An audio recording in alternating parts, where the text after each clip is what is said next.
Shalom, peuple de Dieu. C'est encore une fois de plus votre humble serviteur, l'évangéliste Bila. Aujourd'hui, j'ai à cœur à partager avec vous un thème qui va vous choquer. Mais ne soyez pas choqués, mais essayez de comprendre la notion de la spiritualité. Pourquoi je dis ça? Le thème, je l'ai intitulé plus spécialement pour des femmes, des mamans, y compris les hommes. Mais je m'adresse plus aux femmes. Les hommes aussi compris. Et dans la Bible, souvent on parle des femmes. Des femmes comme Sarah, Esther, Marie, Marthe, Élisabeth. Mais il y en a une femme qu'on n'en parle pas. C'est rare qu'on parle de cette femme-là dans la Bible. C'est rare les hommes de Dieu parlent de cette femme-là. Bienvenue dans le Seigneur. C'est malheureux. C'est malheureux. Nous devons savoir une chose, qu'il n'y a pas la différence entre une femme et un homme. Nous sommes tous des créatures de Dieu. Nous sommes tous des enfants de Dieu. Et nous sommes tous des pécheurs. Mais aujourd'hui, je vais vous parler d'une femme. Je vais vous présenter une femme qu'on ne parle pas d'elle dans la Bible. Elle a beaucoup souffert dans sa vie, abandonnée, méprisée, traitée comme un chien. Une femme. Ça pourrait être aussi ton cas, bien-aimé dans le Seigneur. Toi qui me suis, fidèle à la télévision MELR, Mission évangélique de la réconciliation. Toi qui es fidèle, qui me suis, ne soyez pas distrait, mais soyez attentifs à la parole du Seigneur. Je ne sais pas comment je peux présenter cette femme-là. De quelle manière je peux la présenter. Peut-être tu vis ou tu as vécu la même situation que cette femme-là.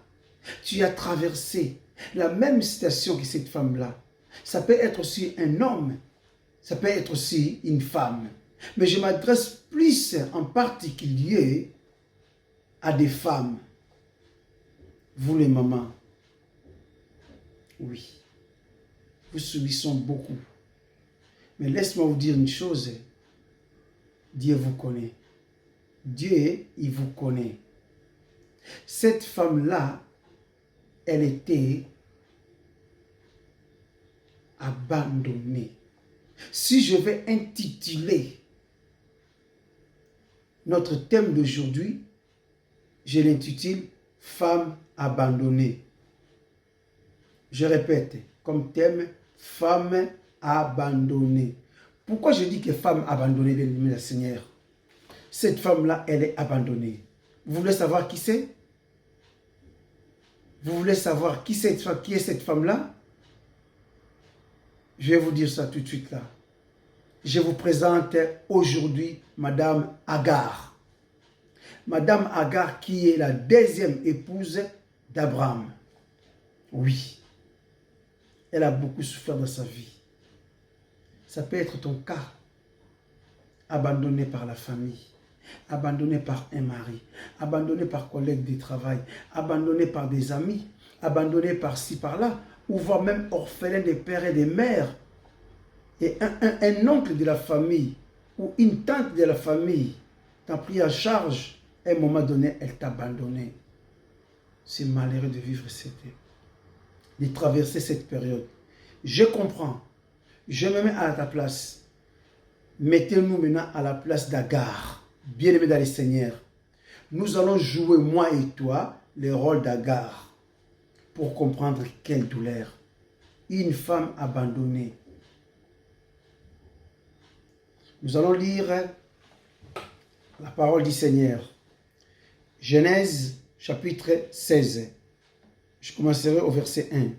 Sarai, femme d'Abraham, ne lui avait point donné d'enfant. Elle avait une servante égyptienne nommée Agar. Je m'arrête d'abord là. À cette époque-là, Abraham, il était obligé avec sa femme Sarah de quitter son pays pour aller s'exiler en exil à cause de la famine. À cause de la famine. Abraham et Sarah, ils ont quitté leur pays, leur village, pour aller s'installer en Égypte. Alors Sarah, femme d'Abraham, prit Agar égyptienne, sa servante, et la donna pour femme à Abraham, son mari. Après qu'Abraham ait habité 10 ans dans le pays de Canaan. Au retour de l'Égypte, Abraham et Sarah, ils ont pris une servante au nom de Agar. Le nom de Agar signifie étrangère. Le nom d'Agar signifie étrangère. Au retour d'Abraham dans son village, dans son pays de Canaan, Abraham a pris une femme égyptienne en tant que servante pour la disposition, pour travailler dans la maison, pour aider Sarah à faire les ménages, à faire tout ce qui est nécessaire. Comme on le sait. Il alla vers Agar et elle devient enceinte. Quand elle vint enceinte, elle regarda sa maîtresse avec mépris. Vous imaginez? Dans le 20e siècle, aujourd'hui, mettons-nous à la place d'Agar. Aujourd'hui, dans le 20e siècle, une femme qui n'arrive pas à enfanter, elle prend sa servante, elle donne à son mari de coucher avec son mari. Est-ce que c'est normal? Est-ce que c'est biblique? Comment vous trouvez ça? Commençons à analyser. Commençons à rentrer dans les bains de l'histoire. Comment ça s'est passé? Mais je viens pour travailler. Je ne viens pas pour sortir avec ton mari. Moi, je viens, je travaille, vous me payez. Si vous ne me payez pas, d'accord, au moins quand même qu'il y a la récompense, vous me donnez à manger et à loger. Ça s'arrête là. Mais ce n'est pas que tu me prends comme ta servante et le soir, tu me prends encore comme ta servante que je te remplace au lit. C'est ce qu'elle avait fait Sarah. Est-ce que c'est une bonne manière? Non. Est-ce que c'est ça la spiritualité? Non. Pour dire que Sarah, elle a fait. Parce que Sarah n'arrivait pas à mettre au monde. Elle dit, voilà, Abraham, je te mets à ta disposition la servante, Agar. Agar, elle était encore jeune. Hein? Je vais poursuivre. Agar est tombée enceinte. Vous voyez? Quelque chose qu'elle ne s'attendait pas, bien-aimé dans le Seigneur. C'est triste. Une femme qui vient travailler chez vous et tu les prends. Tu lui fais cadeau à ton mari de coucher avec elle. Excuse-moi pour les termes bien-aimés dans le Seigneur. Essayez de comprendre, c'est la parole de Dieu. La meilleure des choses à dire, les choses claires telles qu'il est. Abraham est allé avec Agar. Agar tombée enceinte. Vous croyez qu'elle va être contente? Non.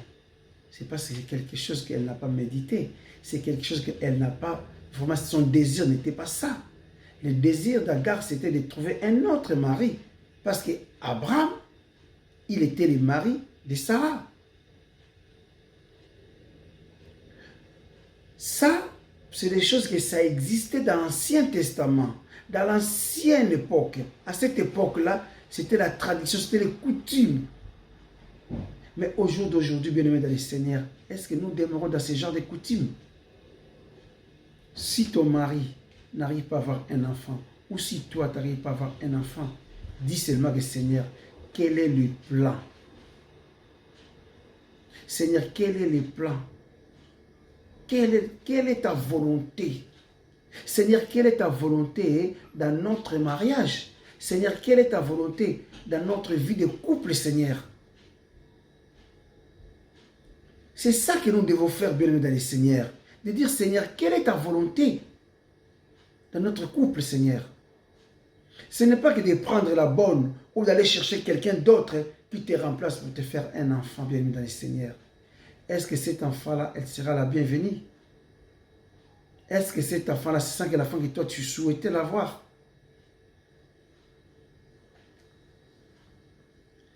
Et Sarai a dit à Abraham, l'outrage me fait tomber sur toi. J'ai mis ma servante dans ta sein, et quand elle vit qu'elle était enceinte, elle m'a regardé avec mépris. Quel Éternel soit juge entre moi et toi. Mais oui, bien-aimé dans le Seigneur. Voilà la conséquence. Voilà la conséquence. Vous croyez qu'Agar devait être content? Non. Quel sera le regard d'Agar vis-à-vis de Sarah?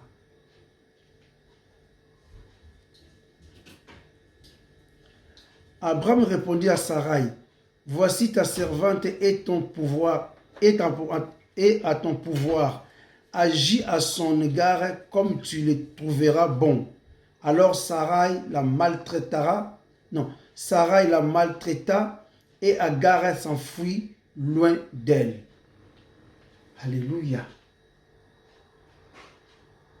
Agar, elle était maltraitée. La Bible dit que maltraita. C'est-à-dire qu'elle était vraiment méprisée, maltraitée de quelle façon que moi et toi, on ne peut pas comprendre, on ne peut pas imaginer. Alors Agar, à la fin, elle ne pouvait plus supporter. Qu'est-ce qu'elle fait? Elle s'enfuit loin. Bien-aimés dans le Seigneur, réfléchissons au jour d'aujourd'hui, dans le 21e siècle, dans notre époque aujourd'hui, à l'époque que nous vivons, moi et toi. Est-ce que tu feras ce genre de choses si tu n'arrives pas à avoir un enfant? Si tu n'arrives pas à avoir un enfant, quelle sera ta position vis-à-vis de Dieu? Quelle sera ta décision? Que dit la Bible si tu n'arrives pas à avoir un enfant?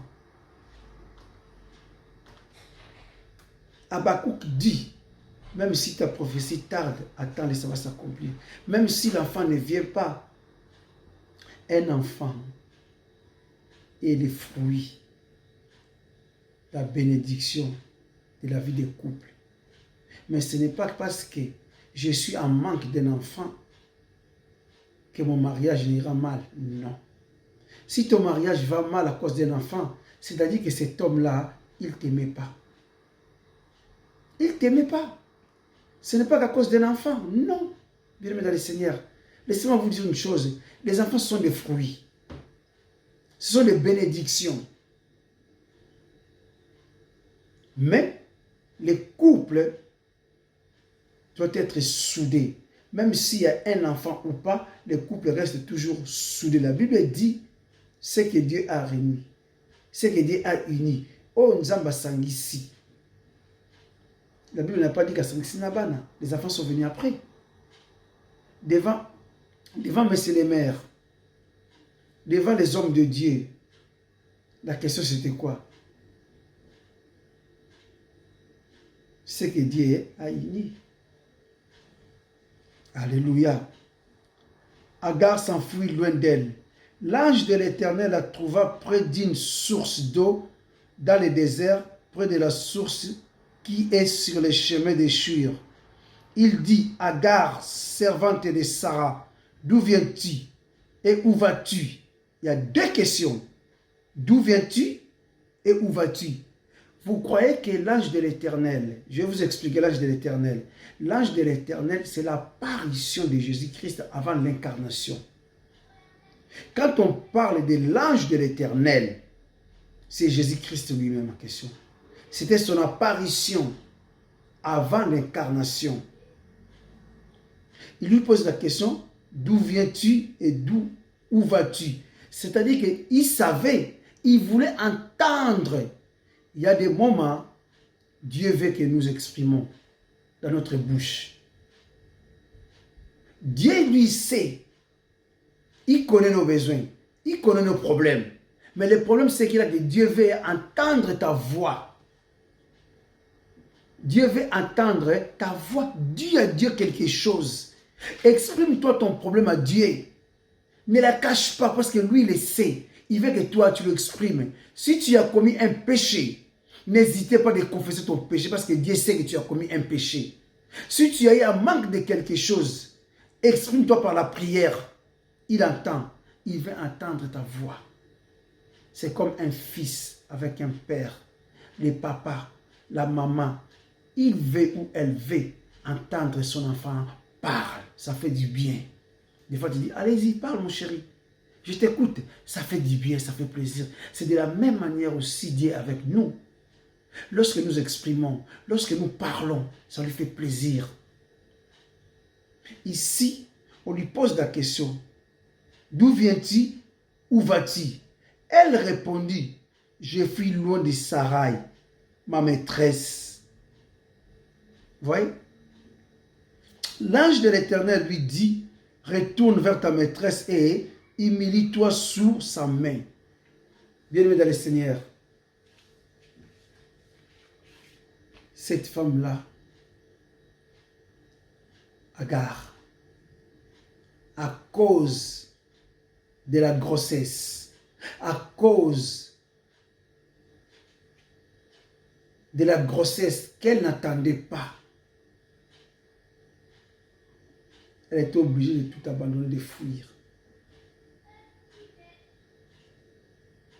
Je me pose la question, bien-aimé dans le Seigneur, ça peut nous arriver aussi. Tu as une grossesse.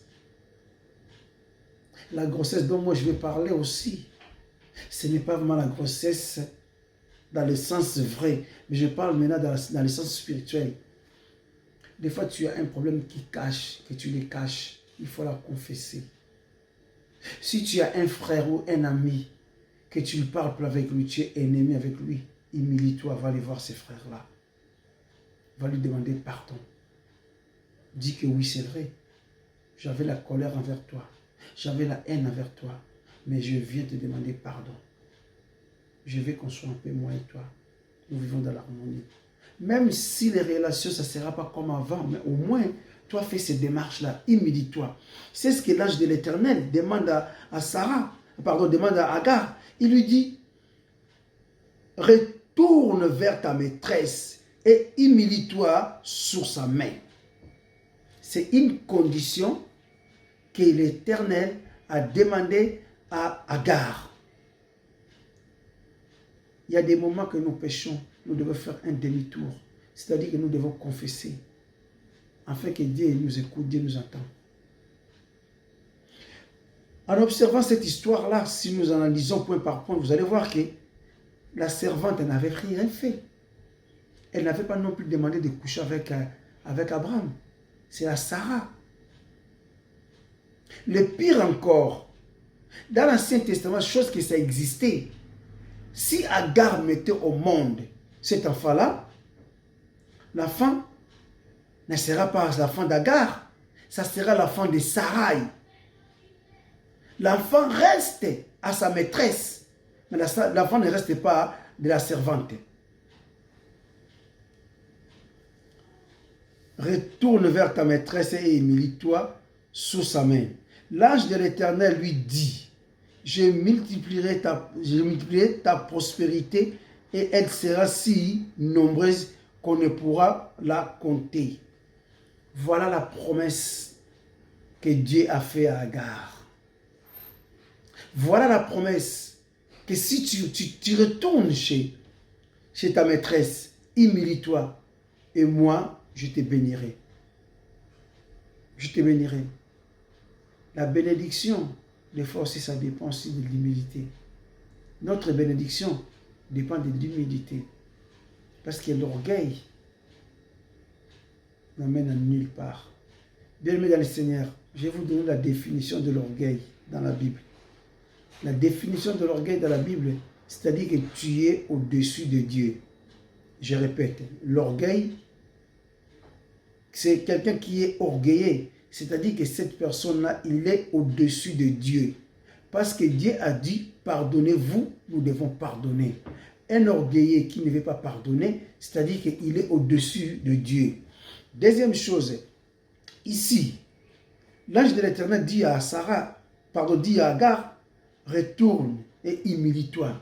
C'est lui qui ne s'humilie pas, c'est-à-dire qu'il est un orgueilleux. Donc il est au-dessus de Dieu. La promesse a été faite à Agar. Je multiplierai ta prospérité, qu'on ne pourra la compter. L'ange de l'Éternel lui dit, voici tu es enceinte et tu enfanteras un fils à qui tu donneras le nom d'Ismaël, car l'Éternel t'a attendu dans ton affliction. C'est-à-dire qu'au moment Agar il fuyait, au moment Agar pleurait, Dieu l'a entendu. Notre Dieu n'est pas un sourd, il attend nos cris. Même si nous traversons la vallée de la mort, il attend. Agar, il a été de traverser la vallée de la mort, une Égyptienne, mais Dieu a entendu sa voix. Dans cette histoire, Agar, elle est pour rien, mais elle subit les conséquences de quoi? De la tradition, de l'ancienneté. Il y en a aussi certaines familles, il y en a aussi certaines personnes ou certaines tribus qui vivent encore dans cette pratique. Laisse-moi vous dire une chose, bien dans le Seigneur, il faut cesser. Ce n'est pas parce que le grand frère est mort, le petit frère va récupérer la femme de son grand frère. Non. Non. Nous ne sommes plus à cette époque-là, bien dans le Seigneur. Nous vivons sur l'époque. Nous vivons à l'époque de la grâce. Dans l'époque de la grâce, nous devons analyser ce qui est bon et agréable aux yeux de Dieu. Il sera comme un âne sauvage. Sa main sera contre tous, et la main de tous sera contre lui. Et il habitera en face de tous ses frères.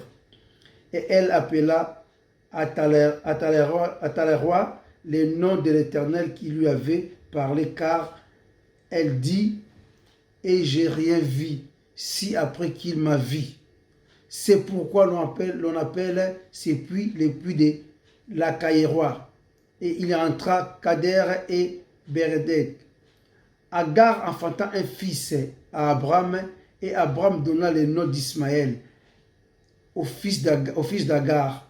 Lui enfanta. Abraham était âgé de 90, alors Agar enfanta à Ismaël. Bien-aimés dans le Seigneur, c'est merveilleux. Que Dieu nous bénisse. La suite après. Donc ça, c'est notre première série des femmes abandonnées. Deuxième période, deuxième partie, ça va arriver. Que Dieu vous bénisse.